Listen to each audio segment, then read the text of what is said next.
মোৰ নাম আশা দাস, মোৰ দেউতাৰ নাম প্ৰাণকৃষ্ণ দাস। মোৰ দেউতা ফেব্ৰুৱাৰী 2023 লোন লৈছিলে। তাৰপিছত মাৰ্চত ঢুকাইছে। ঢুকাৰ পিছত মানে মাৰ্চত কিস্তিটো দিছে। দিয়াৰ পিছত এপ্ৰিলত তেখেতৰ মানে মৃত্যু হয়। মৃত্যু হোৱাৰ পিছত আমাৰ দেউতাৰ একমাহ হোৱা নাই, তেতিয়া চলামণ্ডলম কোম্পানী এটা মানে লোন লৈছিলে তেখেতৰ পৰা 40 লাখ টকাৰ লোন লৈছিলে। লোন লোৱাৰ পিছত সিহঁতে মানে একমাহ হোৱা নাই, বহুত আহি পিনে অত্যাচাৰ কৰিছে। কৈছে যে আপোনালোকে কিস্তিটো দিয়ক। আমি কৈছোঁ এতিয়া যোনে লোন লৈছে সিহঁতে মানে মাৰা গৈছে মানুহজন, এতিয়া আমি ক'ৰ পৰা দিম। আৰু মই জনাত যোনে লোন লৈছে মানুহজন মাৰা গ'লে চাগে এইটো মাফ হয়। মই কৈছে নাই তোমাৰ দেউতাই ইঞ্চুৰেঞ্চ কৰা নাই, কিবা কিবি এনেকুৱা কৈছে। তাৰপিছত মানে মই আহি পিনে কৈছে তোমালোকে যিমান জল্দি হয় কিস্তিটো দিবা, নহ'লে বেয়া হ'ব। এইবোৰ মানে বহুত হেৰেছ কৰিছে। ঘৰৰ পৰা একো ওলাব নোৱাৰিবা, তোমালোকে এটা বেজিও ওলাব নোৱাৰিবা, একো বস্তু ওলাব নোৱাৰিবা, আমাৰ হাতত হ'ব আৰু চব তেনেকৈ মানে বহুত হেৰেছ কৰিছিলে। মাক সদায় আহি পিনে হেৰেছ কৰে, মায়ে কান্দে সিহঁতৰ আগত, বাট একো গুৰুত্ব নিদিয়ে।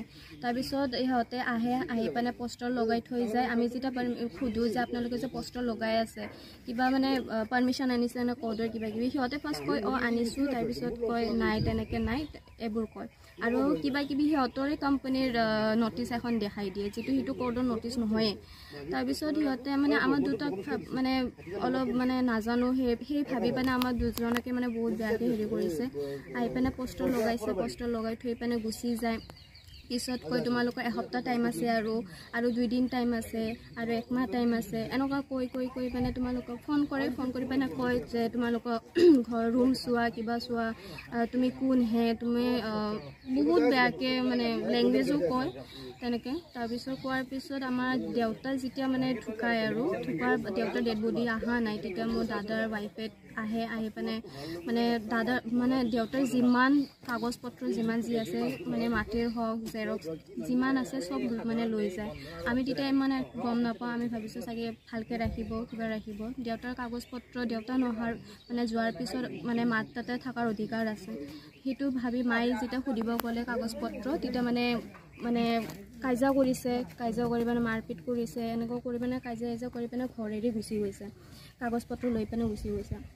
তাৰপিছত বেংকৰ মানুহে এনেকুৱা অত্যাচাৰ কৰি আমি লাষ্টত যে উপায়হীন আমি থানাত যাই পিনে সিহঁতৰ ৰিপৰ্ট কৰিছোঁ, সিহঁতৰ খিলাফত এজন মানে ল'ৰা আছিল, তাৰ নাম পাহৰি গৈছোঁ, তেখেতৰ নামত আমি ৰিপৰ্ট কৰিছোঁ। তাৰপিছত পুলিচে ফোন কৰি পিনে দম দিছে। তাৰপিছত সিহঁতে 4-5 মাহ সিহঁতৰ একো খবৰে নাই, একো নাই। তাৰপিছত হঠাৎ আহি পিনে সিহঁতে আকৌ অত্যাচাৰ কৰা আৰম্ভ কৰি দিছে। আমি কৈছোঁ আমি ক'ৰ পৰা দিম, আমাৰ ইনকাম চ'ৰ্চ নাই।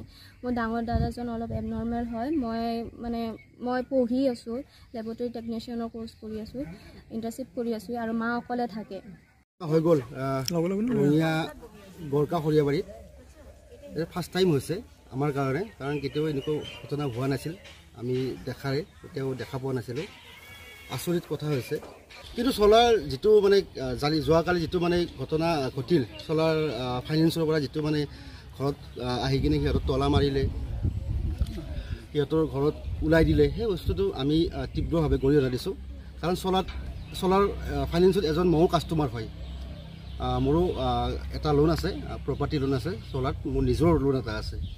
আৰু লোনটো লোৱাৰ আগত সিহঁতে এটা কাম কৰে, প্ৰচেছ এটা লয়, প্ৰচেছ ফিজটোতো দিব লাগে, তাৰপিছত সিহঁতে ইনচিয়ৰ কৰে, যেতিয়া মানে লোনটো চেংচন হয় তাৰে আগত ইনচিয়ৰ কৰে, মানে পইচাটো ওলাই অহাৰ আগত। ইনচিয়ৰটোৰ নামত যদি তুমি 40 লাখ টকাৰ এটা লোন লোৱা, তো 4 লাখ কিমান হাজাৰ টকা সিহঁতে ইনচিয়ৰটো কাটে। ইনচিয়ৰটোৰ কাৰণটো এইটোৱে যে মানুহজন যদি কিবা কাৰণত ঢুকাই যায় বা কিবা এটা এক্সিডেণ্ট হয়, সেই ক্ষেত্ৰত সেই মানুহজনে ঢুকোৱাৰ ক্ষেত্ৰত তেওঁৰ পৰিয়ালে সেই লোনটো আদায় কৰিব নালাগে, সেনেকুৱা এটা সিহঁতে ইনচিয়ৰ কৰে। মই জনাত দে, আৰু অলৰেডি মই সেনেকৈ কৰিছোঁ। কালি মই লোন লৈছোঁ, যদি মোৰ কিবা এটা হৈ যায় তাৰে সেই ক্ষেত্ৰত ঘৰৰ মানুহ কোনো জগৰীয়া নহয়, হাৰাশাস্তি নাহে। কিন্তু সেই বস্তুটো আমি জানিব বিচাৰোঁ, আৰু তেওঁলোকক চলাৰ সকলো বিষয়ববীয়াক আমি সুধিব বিচাৰোঁ। এই বস্তুটো যিজন মানুহে লোনটো লৈছিলে সেইজন মানুহটো গুচি গ'ল, তেওঁ বিদায়ী আত্মাই তেওঁৰ শান্তি কামনা কৰিলোঁ আমি আমাৰ ফালৰ পৰাই। তেওঁ গুচি গ'ল, কিন্তু তেওঁৰ মৰি যোৱাৰ পিছত তেওঁৰ ফেমিলিটোক তেনেকৈ ঘৰৰ পৰা ওলাই ঘৰত তলা মাৰি, এজন ছোৱালী আছে সিহঁতৰ, না এটা ল'ৰা আছে, না কোনোবা এজন সঁহাৰি জনোৱা মানুহ আছে, কোনো নাই। আজি তেওঁলোকে নিসহায় হৈ গৈছে। ৰাতি সিহঁতে বেলেগ ঘৰত থাকিব লগা হৈছে।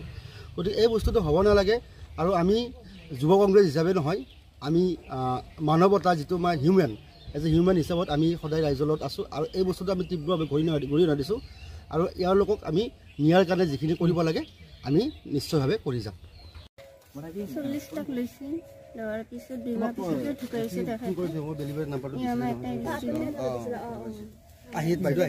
তাৰপিছত আৰু বেংকৰ মানুহে আৰু 1 মাহ নোযোৱাতে আৰম্ভ হৈ গ'ল তেখেতসকলে কিস্তি মাৰা আহি পিনে কৈ থাকে কিস্তি মাৰক আমি ক'ৰ পৰা কিস্তি মাৰে আমাৰ ইনকাম নাই সেইটো ক'লেতো নহ'ব আপোনালোকে লোন লৈছে তেখেতে কিস্তিটো মাৰিব লাগিব কিস্তি নামাৰিলে আপোনালোকৰ ঘৰৰ পৰা ওলাই দিয়া যাব ঘৰটো চিল মাৰা যাব আমি কৈছোঁ তেনেহ'লে আমি হেৰিটো আমাৰ ঘৰটো বিক্ৰী কৰিহে পইচাটো দিব লাগিব আমাৰ হাততো পইচা নাই আমি ঘৰে মাটি বিক্ৰী কৰি পইচা দিম আমাক সময় দিয়ক তেখেতক সময় দিওঁ বুলি কয় আৰু সিহঁতে 1 মাহ নোযোৱাৰ আগতে আৰু নটিচ পঠাই দিয়ে আৰু আহে ঘৰত আহি পেলাই কয় কিস্তি মাৰক আমি কৈছোঁ আমি ক'ৰ পৰা কিস্তি মাৰিম এতিয়া ক'ত আছে আপোনালোকে এতিয়া আমি আছোঁ ইয়াতে এজন ঘৰত বস্তু বেলেগ নি থৈছে বাইদেউ ঘৰত আছোঁ আৰু সদায়তো নাৰাখে আমাক কোনো আৰু সদায় বস্তু বাহিনীতো মানুহ ঘৰত থ'ব নোৱাৰে তাতে আমাক কিবা এটা লাগে আৰু হয় নাই দোকানখনো লৈ গ'ল দোকানৰ বস্তু বাহিনী একো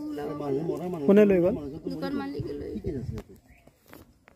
গড়কা খৈৰাবাৰীৰ ৰঙিয়া গড়কা খৈৰাবাৰীৰ যিটো পৰিয়ালৰ লগত আচলতে লোনৰ মাধা মাৰৰ বাবে আচলতে তেওঁলোকে যি হাৰাশাস্তিৰ সন্মুখীন হ'বলগীয়া হৈছে অতি মানে দুখ লগা বিষয় এয়া আচলতে গড়কা খৈৰাবাৰীৰ এই প্ৰথম ঘটনা নহয় এয়া বিভিন্ন আজিৰ সময়ত কোম্পানীসমূহে লোন দি মানুহক হাৰাশাস্তি কৰাৰ যিটো আচলতে প্ৰবৃত্তি তেওঁলোকে ধাৰণ কৰিছে ইয়াৰ বিৰুদ্ধে আচলতে সচেতন হ'বৰ সময় হ'ল অতি দুখ লগা বিষয় যে তেওঁলোক আজি এবছৰ আগতে তেওঁলোক পিতৃ হেৰা হ'ল আৰু পিতৃয়ে লোনটো লৈছিল আৰু এই লোনটো লোৱাৰ বিনিময়ত তেওঁলোকে EMI দিব পৰা নাছিল ইয়াৰ পিছত এই লোনটো যি লৈছিল সেই লোনটোৰ যে তেওঁলোকে ইঞ্চুৰেঞ্চ কৰিব লাগে আমি জানিবলৈ পোৱা মতে সাধাৰণতে বন্ধন বা আৰোহণ এনেকুৱা ধৰণৰ সাধাৰণ 40-50 হাজাৰ বা 1 লাখ 1.5 লাখ টকাৰ লোনতে আচলতে দেখিবলৈ পোৱা যায় ইঞ্চুৰেঞ্চ কৰে কিন্তু এই 40 লাখ টকাৰ লোনতো যদি 40-45 লাখ টকাৰ লোনতো যদি তেওঁলোকে ইঞ্চুৰেঞ্চ কৰা নাই আচলতে লোনটোৰে আচলতে কোম্পানীটোৰে খেলিমেলি থকা বুলি আমাৰ পৰিলক্ষিত হয় এই ক্ষেত্ৰত মানুহঘৰৰ ইতিমধ্যে আচলতে পৰিয়ালটো এতিয়া